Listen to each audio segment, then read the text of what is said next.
ધોરણ 7 પાઠ નંબર 2 દિલ્હી સલ્તનત। પહેલા પાઠની અંદર આપણે રજપૂત શાસકો અને એમની શાસન વ્યવસ્થા વિશે જોયું। હવે બીજા પાઠની અંદર દિલ્હી સલ્તનત એટલે કે સલ્તનત દિલ્હી પર જેનું રાજ્ય હતું સુલતાનોનું, એ સલ્તનતની અંદર કયા કયા વંશના રાજાઓ થઈ ગયા અને એમને કયા કયા વંશની સ્થાપના કરી એ આપણે જોઈશું। પ્રાચીન કાળથી દિલ્હી ભારતીય રાજનીતિના કેન્દ્રમાં રહ્યું છે। 12મી સદીમાં તોમર અને ચૌહાણ રાજપૂતોના સમયમાં દિલ્હી વેપાર વાણિજ્યનું એક મહત્ત્વનું કેન્દ્ર હતું। 13મી સદીની શરૂઆતમાં દિલ્હી સલ્તનતની સ્થાપના થઈ। હવે મેં તમને સમજાવ્યું હતું કે 13મી સદી, સદી એટલે શું કે સદી આપણે કોને કહી શકાય? તો આ સદી 13મી સદી અત્યારે કઈ સદી ચાલે છે? તો કે 21મી, 2000થી 2100 એટલે 21મી સદી। એટલે આ 13મી સદી એટલે 1200થી 1300, 1201થી 1300 સુધીનું જે રાજ્ય હતું એને 13મી સદી કહેવાય। એટલે 13મી સદીની શરૂઆતમાં દિલ્હી સલ્તનતની સ્થાપના થઈ। ઈસવીસન 1206થી ઈસવીસન 1526 દરમિયાન ઉત્તર ભારતના વિશાળ વિસ્તાર ઉપર શાસન કરનાર શાસકોને સુલતાન અને શાસનકાળને દિલ્હી સલ્તનત તરીકે ઓળખવામાં આવે છે। આ શાસકો મૂળભૂત રીતે તુર્ક અને અફઘાન મૂળના હતા। એટલે એ આપણા ભારતના હતા, એમનું વતન ભારત નહોતું। એમનું વતન ક્યાં હતું? તો કે તુર્ક અને અફઘાન। આ 350 વર્ષ દરમિયાન દિલ્હી સલ્તનતમાં કુલ 5 વંશોએ સત્તા ભોગવી, જેમાં ગુલામ વંશ, ખલજી વંશ, તુઘલક વંશ, સૈયદ વંશ અને લોધી વંશ એવા 5 વંશોનો સમાવેશ થાય છે। દિલ્હી સલ્તનતની સાથે આપણે આ પાઠમાં વિજયનગર અને બહમની સામ્રાજ્યનો પણ અભ્યાસ કરીશું। હવે દિલ્હી સલ્તનતના શાસકો તો સૌથી પહેલો આવે છે ગુલામ વંશ, પછી ખલજી વંશ, પછી તુઘલક વંશ, સૈયદ વંશ અને લોધી વંશ। સૌથી પહેલાં આપણે ગુલામ વંશની વાત કરીશું। તો ગુલામ વંશની સ્થાપના કઈ રીતે થઈ, ક્યારે થઈ અને એનું રાજ્ય ક્યાં ક્યાં સુધી ચાલ્યું? તો કે ઈસવીસન 1206થી 1290 સુધીનો જે સમયગાળો છે એને ગુલામ વંશ તરીકે ઓળખવામાં આવે છે। ઈસવીસન 1192માં તરાઈના બીજા યુદ્ધમાં શિહાબુદ્દીન ગોરીએ પૃથ્વીરાજ ચૌહાણની સામે નિર્ણાયક વિજય મેળવી દિલ્હીમાં સલ્તનત સત્તાનો પાયો નાખ્યો હતો। તો કોને નાખ્યો હતો? શાહબુદ્દીન ગોરી। અને કોને હરાવીને? પૃથ્વીરાજ ચૌહાણને। મુહમ્મદ ગોરીના ગુલામ કુતબુદ્દીન ઐબક એ મામલુક વંશનો હતો। કુતબુદ્દીન ઐબક કયા વંશનો હતો? મામલુક વંશનો। માત્ર 5 વર્ષના તેના શાસનકાળમાં તેને સલ્તનત સત્તાને જાળવી રાખવાનો પ્રયત્ન કર્યો હતો।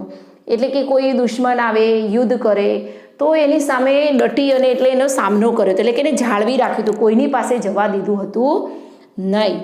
ઈસવીસન 1210માં પોલો રમતમાં ઘોડા પરથી પડી જવાના કારણે તેનું મૃત્યુ થયું। કોનું? તો કે કુતબુદ્દીન ઐબકનું। કુતબુદ્દીન ઐબકના અવસાન બાદ તેનો ગુલામ અને જમાઈ ઇલ્તુત્મિશ ગાદી આવ્યો। તેણે સલ્તનત સત્તાને સર્વોપરી બનાવવા ચેહલગાન ચારગાનની સ્થાપના કરી। એટલે કે 40 તુર્ક અમીરોના દળની રચના કરી।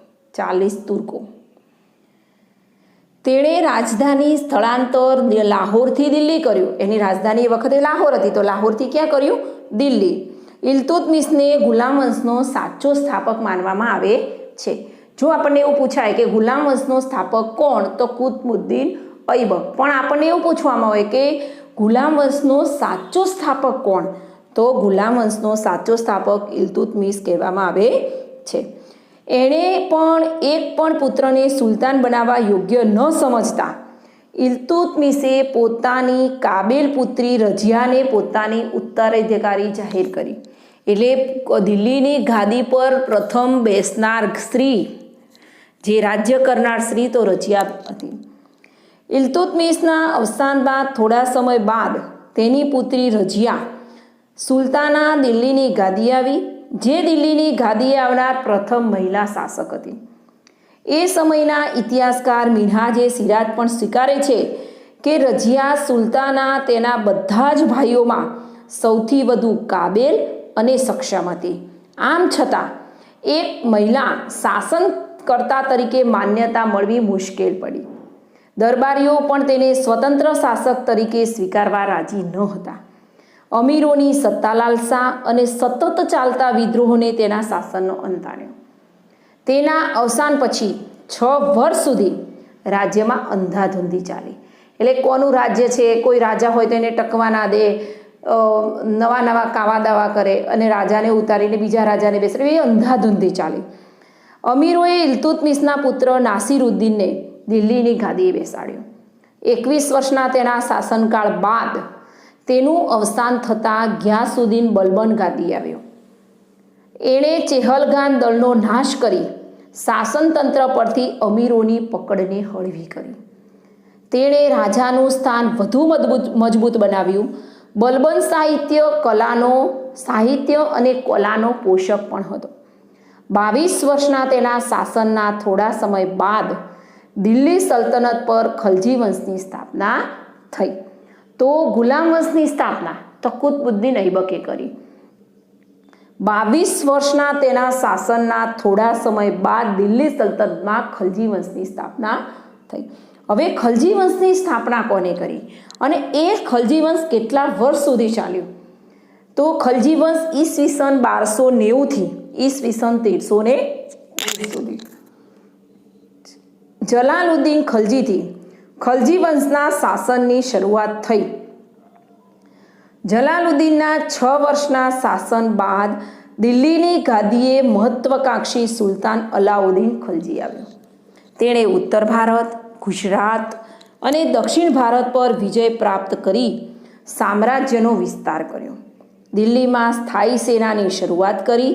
તેણે સૈન્યના ઘોડા અને સૈનિકોની વિશિષ્ટ ઓળખ માટે દાગ અને ચહેરા પદ્ધતિની શરૂઆત કરી. આ ઉપરાંત ભાવ નિયમન, બજાર નિયંત્રણ, સંગ્રહખોરી નિયમન જેવા વહીવટી સુધારા કર્યા. અલાઉદ્દીન ખલજીના અવસાન બાદ રાજ્યમાં અંધાધૂંધીનું વાતાવરણ રહ્યું.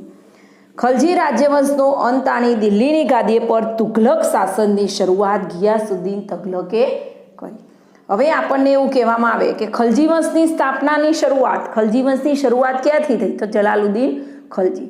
અને એના પછી કોણ આવ્યું? તો કે અલાઉદ્દીન ખિલજી. હવે એને દાગ અને ચહેરા પદ્ધતિ અને બીજું ભાવ નિયમન, એટલે કે એવું નહીં કે આ વસ્તુ આટલા ભાવે કે નિયમન એટલે કે વધારે કોઈ બજારમાં ભાવ લઈ શકતું નહીં, કોઈ પણ વસ્તુનો બજાર નિયંત્રણ કર્યું. અને સંગ્રહખોરી એટલે શું?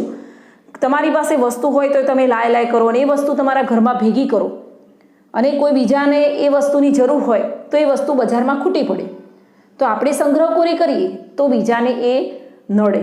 જેની જરૂર છે, જેને વસ્તુ બજારમાંથી મળતી નથી પણ આપણા ઘરમાં આપણે રાખી મૂકી છે, આપણે જરૂર નથી છતાં પણ, તો એને સંગ્રહખોરી કહેવાય. હવે અલાઉદ્દીન આટલું જાણો તો કે અલાઉદ્દીન ખલજીના સમયમાં પ્રસિદ્ધ કવિ અમીર ખુશરો થઈ ગયો, જેણે કિરાતુલ સદાયન, આસિકા, નું વગેરે જેવી પ્રસિદ્ધ સાહિત્ય કૃતિઓ રચના કરી હતી. હવે અમીર ખુસરોનું ઉપનામ તૂતે હિન્દ, એનું નામ હતું. હવે તુઘલક વંશ, તો એ ક્યારે શરૂ થયો? તો કે ઈસવીસન 1320 થી ઈસવીસન 1414 સુધી તુઘલક વંશની એનું શાસન રહ્યું.